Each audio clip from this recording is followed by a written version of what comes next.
जिसको हम रासायनिक कृषि बोलते हैं। रासायनिक कृषि क्या है? जो आजकल हमारे यहाँ हो रही है, यूरिया, डीएपी, रासायनिक खादें, कीटनाशक, इन सब का प्रयोग करके जो खेती की जा रही है वो रासायनिक कृषि है।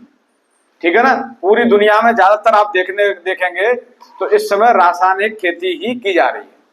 दूसरी पद्धति है हमारी खेती में जैविक कृषि, जिसको अंग्रेजी में ऑर्गेनिक फार्मिंग बोलते हैं। रासायनिक को केमिकल फार्मिंग, दूसरी है जैविक कृषि जिसको हम ऑर्गेनिक फार्मिंग बोलते हैं। ये जैविक कृषि क्या है? जैविक कृषि में जो गोबर है गाय का, भैंस का, पशुओं का, जो हमारे फार्म का बचा हुआ कूड़ा कचरा है, चाहे हरी खाद के रूप में हम ढैंचा सनई का प्रयोग कर रहे हैं, चाहे केंचुआ की खाद बना के कर रहे हैं, या बायो वेस्ट कंपोजर कर रहे हैं, ये जितनी भी चीजें हैं जो खेती में हम प्रयोग करते हैं फसलों को उगाने के लिए, इसको हम जो है जैविक कृषि बोलते हैं, जिसको हम ऑर्गेनिक फार्मिंग बोलते हैं। और गाय भैंस का गोबर सड़ा के केंचुआ की खाद बना के, तो 1 एकड़ भूमि में, यानी 1 एकड़ खेत होता है 2 बीघा। अपने भिंड जिले में 1 एकड़ होता है 2 बीघा। 2 बीघा जमीन में हम खेती करेंगे तो हमें 30 गाय का, 30 भैंस का या 30 पशुओं का गोबर चाहिए। आज किसके पास 30 गाय, 30 भैंस, 30 पशु हैं? किसी के पास नहीं है। वही यदि हम जो है 30 एकड़ में खेती करें, यदि प्राकृतिक खेती करें, तो 1 देसी गाय हमारे लिए पर्याप्त है। 30 एकड़ खेती करने में 1 देसी गाय का गोबर और 1 देसी गाय का गौमूत्र पर्याप्त रहता है। कारण, देसी गाय के 1 ग्राम गोबर में 300 से लेकर 500 करोड़ तक सूक्ष्म जीवाणु पाए जाते हैं, माइक्रो ऑर्गेनिज्म, जो बैक्टीरिया जमीन को पोला करते हैं। जैसे ना आपने केंचुए देखे होंगे, 300 से लेकर 500 करोड़ तक सूक्ष्म जीवाणु मात्र 1 ग्राम गोबर में होते हैं।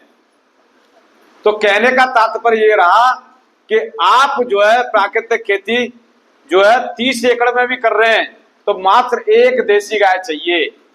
अरे 30 एकड़ पास, कितने लोगों के पास 30 एकड़ जमीन है? बहुत कम लोगों के पास होगी। गांव में एक आदि कोई 30 एकड़ वाला किसान होगा, मेरे अंदाज से नहीं होगा। ज्यादातर मध्यम किसान है, लघु सीमांत किसान है, जिसके पास 5 से लेकर 15, 20 और 25, 30 बीघा से ज्यादा जमीन नहीं है। 30 एकड़ के लिए चाहिए रहता था। जो किसान का मित्र कीट था, उसका काम क्या था? कच्चा गोबर या जो हमारी विष्ठा है उसको सड़ा के मिट्टी में बना के बहुत बढ़िया खाद बना देता, खत्म कर देता था। आज वो नहीं है। क्यों?